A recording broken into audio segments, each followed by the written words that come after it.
आहोत. म्हणजे एकूण जर आपण विचार केला तर महाराष्ट्रामध्ये 51 लाख कुटुंबांना घरं देण्याचं काम हे मोदीजींच्या नेतृत्वामध्ये राज्य सरकारच्या माध्यमातून चाललेलं आहे. आणि याच्यावरची गुंतवणूक किती आहे? 70,000 कोटी रुपये याकरता आपण गुंतवणूक करतो आहोत.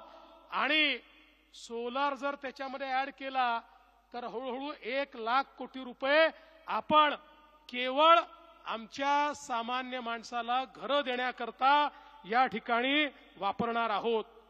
या निमित्ताने मला एवढंच सांगायचं आहे की अतिशय चांगल्या पद्धतीनं ग्रामविकास विभागाने हे जे काम केलेलं आहे त्याबद्दल मी ग्रामविकास विभागाचे आमचे मंत्री जयकुमार गोरेजी, आमचे राज्यमंत्री योगेशजी, आमचे सचिव आणि ग्रामविकास विभागाच्या अंतर्गत जिल्हा पातळीवर काम करणारी मग ती सगळी टीम, जिल्हा परिषदेची असो, ती जिल्हाधिकाऱ्यांची असो, ती विविध विभागांची असो, या सगळ्यांचं अभिनंदन करतो.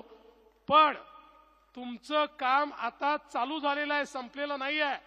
आता पैसे खात्यात गेल्यानंतर पहिल्या हप्त्याच्या अनुरूप त्यांनी काम केलंय की नाही हे बघणं, त्याचं सर्टिफिकेशन करणं, त्याचं जिओ टॅगिंग करणं आणि मग लगेच दुसऱ्या हप्त्याचे पैसे त्यांना देणं आणि घर